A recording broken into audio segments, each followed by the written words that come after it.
Bonsoir à tous, ravi de vous recevoir dans ce journal. Voici le sommaire. L'Alliance nationale des consommateurs et de l'environnement Togo a réuni jeudi dernier une quinzaine de journalistes autour d'un atelier de sensibilisation dont l'objectif est la création d'une agence nationale de recouvrement des avoirs volés pour renforcer la gouvernance environnementale. Les détails sur cet atelier dans ce journal. Le gouvernement ivoirien a déclaré lundi dernier que le barrage hydroélectrique de Glibo-Popoli est désormais opérationnel. Un projet qui intervient en vue de garantir un accès à l'électricité pour toute la population d'ici 2030. Et puis nous vous ferons le point sur les 10% des pays les plus riches de la planète, responsables de 66% du réchauffement climatique. C'est tout pour le sommaire, place au développement.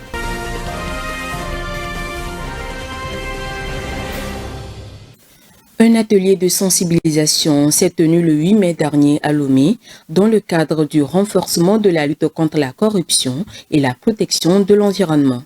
Il s'agit d'une initiative de Togo qui plaide pour la création d'une agence nationale de recouvrement des avoirs volés. Les détails avec Honoré Kata.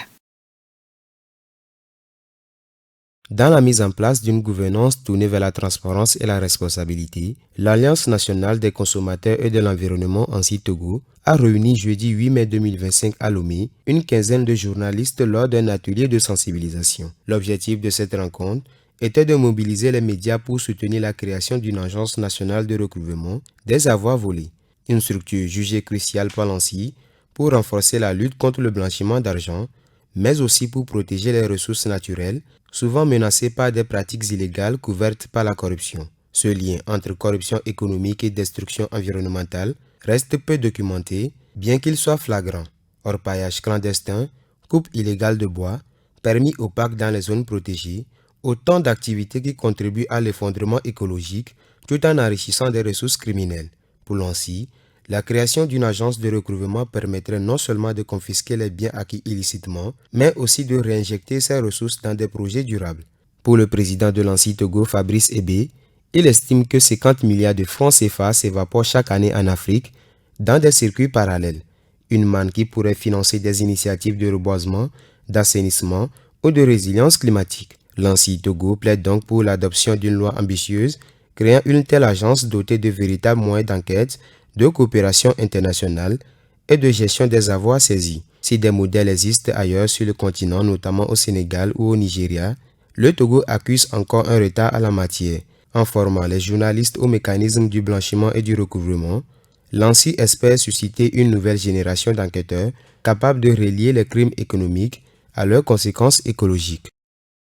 Le Togo poursuit sa marche vers la mécanisation agricole en milieu rural. Ainsi, 43 coopératives de la région des Savanes ont bénéficié d'un don d'équipements agricoles destinés à améliorer leurs revenus et à promouvoir les pratiques agricoles durables. Suivant. Dans le cadre de la mise en œuvre du programme d'urgence de renforcement de la résilience et de la sécurité des communautés, des équipements agricoles ont été offerts à 43 coopératives issues des préfectures de Toune, Bendial et Oti-Sud pour la production dans les filières céréales, maraîchage et légumes.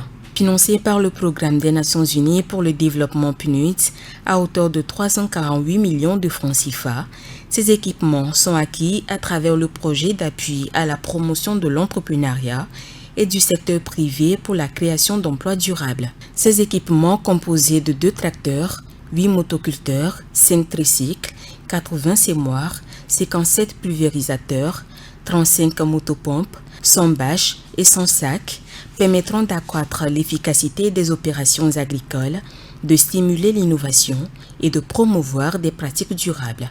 Il s'agit aussi de rendre disponibles les équipements aux jeunes et femmes entrepreneurs agricoles en vue d'améliorer leurs revenus et de réduire les risques d'extrémisme violent. Le gouverneur de la région des Savanes, Afou Tchadedji, a souligné que ces équipements constituent des moteurs de croissance pour leurs entreprises et surtout des leviers essentiels pour améliorer leurs conditions de vie. Il les a encouragés à persévérer dans leurs efforts, à saisir cette opportunité avec détermination et à continuer à innover dans leurs secteurs respectifs. Le PNUD, à travers ce don, réaffirme ainsi son engagement à accompagner le gouvernement togolais et les différentes parties prenantes dans leurs efforts de développement de l'entrepreneuriat agricole. Afin de trouver des solutions aux problèmes de pollution environnementale et de lutte contre la défécation à l'air libre, l'Agence nationale d'assainissement et de lutte contre la salubrité publique ANASAP a procédé vendredi dernier au lancement du sous-projet d'appui à l'assainissement des communes Golfe 1, 2, 4 et 6, une initiative qui s'inscrit dans le cadre du projet Wakaresip. Le compte rendu avec Léon Sagbo et Emika Gatché. En vue de trouver des solutions aux défis liés à la pollution environnementale, de lutter contre la défécation à l'air libre, surtout à la plage, et d'améliorer le cadre de vie des communautés, l'Agence nationale d'assainissement et de salubrité publique, l'ANASAP, en étroite collaboration avec les communes Golfe 1, 2, 4 et 6, a mis en œuvre le sous-projet d'appui à l'assainissement dans les dites communes. Les activités de ce projet, soutenues financièrement par le projet d'investissement de la résilience des zones côtières Wakaresip, ont été lancées officiellement le vendredi 9 mai dernier à la commune Golfe 6. Le projet Waka, comme vous le savez, c'est un projet qui vise le renforcement de la résilience des communautés et des zones. Dans le cadre de ces actions, elle intervient dans 5 domaines particuliers. Il y a la protection côtière, la lutte contre les inondations, la lutte contre la pollution, la lutte contre la dégradation des sols et la conservation des écosystèmes à haute valeur de biodiversité. Le sous-projet dont on vient de procéder au lancement s'inscrit dans le cadre de la lutte contre les pollutions. Et par rapport à cet aspect, nous appuyons les actions ou les activités qui ont trait à l'assainissement, à la gestion des déchets liquides et solides. Et à travers ce sous-projet, justement, on est en train de régler une question d'assainissement au niveau de ces 4 communes, Golfe 1, Golfe 2, Golfe 4 et Golfe 6. Et ce sous-projet permettra de mettre en place un certain nombre d'ouvrages qui sont les latrines au niveau de ces communes-là. Et ce qui est très intéressant, c'est que par rapport à notre grand marché aussi, il y a un bloc sanitaire qui va être mis en place pour permettre vraiment à toute cette communauté ou à toute cette population qui va au grand marché de pouvoir se soulager à travers ces latrines. Oui, bon, à travers le sous-projet dont on vient de lancer le démarrage, disons que cela est beaucoup plus concentré vers l'espace qui n'est pas la plage. Parce que nous avons d'autres actions au niveau de la plage, justement pour permettre aux communautés de ces plages-là de pouvoir aussi bénéficier des latrines, de ne pas déféquer à l'air libre. Donc on a un autre programme, mais qui n'est pas fait avec la NASAP, mais qui est fait dans un autre cadre avec d'autres partenaires. Mais avec la NASAP, je crois les concessions en dehors au niveau du grand marché où vous aurez les blocs. Et la plupart, c'est au niveau des communes et je crois que c'est un peu à l'intérieur. Marqué par la présence du directeur général de la NASAP, des autorités préfectorales et communales, des chefs traditionnels, des représentants des communautés ainsi que les partenaires, cette cérémonie de lancement a été scellée par la présentation détaillée des travaux effectués par le responsable du projet. Au total, 10 lieux ont été spécifiquement sélectionnés pour la réalisation de ces infrastructures d'assainissement. Dans la mise en œuvre de ce sous-projet, 3 résultats importants ont été retenus pour être évalués à la fin. Et le premier résultat, c'est de pouvoir doter certains lieux publics, hors ceux de la côte, à pouvoir avoir certaines infrastructures d'assainissement de base. On veut parler des latrines publiques. Et ces lieux sont des marchés et écoles primaires. Nous aurons aussi à construire des latrines publiques au niveau de la plage de Lomé. Vous n'êtes pas sans savoir que notre plage est vraiment en manque. pour ne pas dire à une insuffisance des infrastructures d'assainissement de base, où quand la population s'y rend, souvent elle a des difficultés à pouvoir se mettre à l'aise. Donc il y avait déjà une phase pilote qui a été réalisée dans le cadre de ce projet. Il y aura aussi certains. Et pour finir, nous aurons à faire des renforcements des capacités à travers un atelier de formation des acteurs et des sensibilisations pour l'éveil de conscience afin de pouvoir stimuler dans le comportement de nos concitoyens un changement de comportement. Le projet sera réalisé dans 4 communes. Et au niveau de la commune Golfe 1, nous aurons à réaliser les ouvrages au niveau de l'EPP Klobatem, marché d'Adapame, et une infrastructure sera réalisée sur la plage en face de l'hôtel de la Paix. Au niveau de la commune Golfe 2, il y a l'EPP Wuporti qui a été retenu et l'EPP Edjeranawe 2. Pour ce qui concerne la commune Golfe 4, 3 sites ont été retenus. Il y a le marché de Hanoukope, il y a au niveau de la plage, en face du grand marché d'Adaolato, il y a un complexe de latrines composites qui seront installés et un autre en face de l'hôtel Tano, non loin de l'ambassade de l'Allemagne. Et pour terminer, la commune Golfe 6 bénéficiera aussi de 2 infrastructures qui sont reparties au niveau du marché de Vego et le marché de Pogan. Il faut noter que ce sous-projet d'appui à l'assainissement a été financé à hauteur de 309 750 000 francs CFA avec un délai d'exécution de 2 ans, notamment de décembre 2024 à décembre 2026.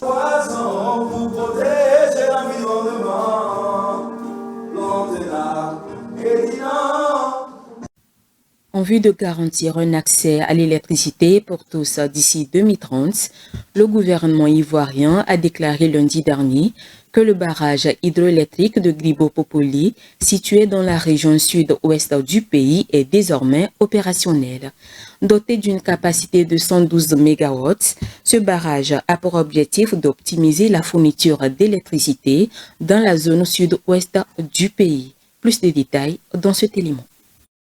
Le gouvernement ivoirien a annoncé le 5 mai dernier que le barrage hydroélectrique de Gribo-Popoli est désormais en activité pour assurer un accès universel à l'électricité pour sa population.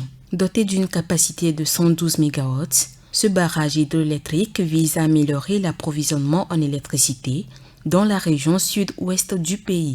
Lancé en août 2021, le projet a mobilisé 247,28 milliards de francs CFA, dont plus de 115,7 milliards de francs CFA ont été fournis par l'État. Ce barrage, conçu par la société Sino-Hydro, intègre des avancées techniques et écologiques afin de minimiser son influence sur la biodiversité, l'agriculture et la pêche. Le secteur des énergies renouvelables gagne en dynamisme dans ce pays d'Afrique de l'Ouest, porté par le solaire et l'hydroélectricité. À ce jour, 3 nouveaux barrages sont prévus sur le fleuve Sassandra. Cette dynamique s'inscrit dans l'objectif du gouvernement d'atteindre 45% des énergies renouvelables dans le mix électrique à l'horizon 2030. La Tunisie, en collaboration avec la Banque mondiale, prévoit de lancer un projet d'irrigation destiné à améliorer la sécurité alimentaire dans le pays. Au total, 20 000 hectares de terre seront irrigués avec des eaux traitées. Le projet a été présenté lors d'un atelier de formation sur la sécurité de l'eau tenu en Tunisie. Plus de détails avec Rafitou Beriko.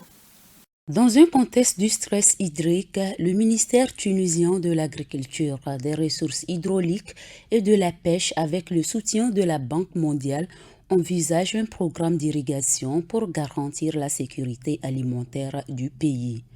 Le projet prévoit l'irrigation d'environ 20 hectares de terre avec des eaux usées traitées. L'annonce a été portée publique lors d'une rencontre de formation sur la sécurité de l'eau en Tunisie par Hamadi El Habib, secrétaire d'État chargé des ressources en eau. À travers une présentation, il a souligné les stratégies qui seront adoptées par le ministère en matière de la gestion et de la sécurité des ressources en eau. Il précise que le ministère ne ménage aucun effort pour assurer une gestion optimale de l'eau à travers une révision du Code de l'eau et le suivi des programmes traditionnels de mobilisation des ressources en eau.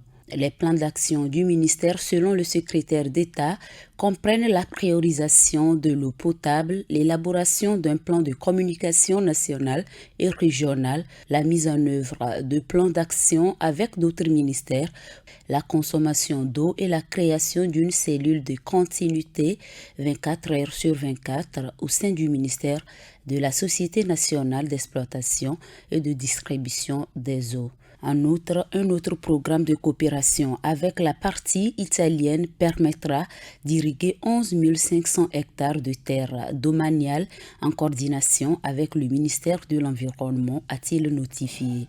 En gros, le programme consistera à construire les barrages et les digues de montagne, à augmenter la capacité de stockage des barrages, à construire des réservoirs d'eau, des installations de conservation d'eau dans le sud de la Tunisie.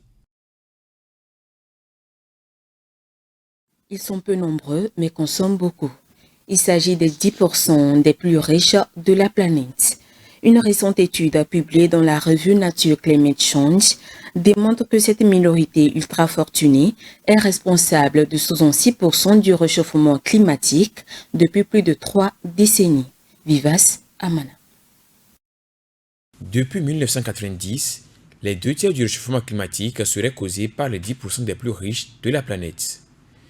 Des chercheurs ont révélé cela dans une récente étude publiée dans la revue scientifique Nature Climate Change. Ils ont établi un lien direct entre la concentration des richesses et les événements climatiques extrêmes. Selon cette étude menée par des scientifiques de l'Université de Zurich en Suisse, les émissions de 10% des personnes les plus riches en Chine et aux États-Unis, qui représentent à eux seuls près de la moitié de la pollution mondiale liée au carbone, ont multiplié par 2 ou 3 les chaleurs extrêmes dans le monde. La même étude précise que par rapport à la moyenne annuelle, 1% des plus fortunés ont contribué 26 fois plus aux vagues de chaleur centennales et 17 fois plus aux sécheresses en Amazonie. Ces chiffres démontrent l'inégalité criarde au cœur de la crise climatique. Pour essayer d'endiguer le problème, certains chercheurs préconisent des mécanismes fiscaux tels que des impôts progressifs sur la fortune et une régulation des investissements polluants. C'est la fin de cette édition environnementale. Merci de votre aimable attention. L'information continue. À très bientôt. Green TV International, we revive the environment.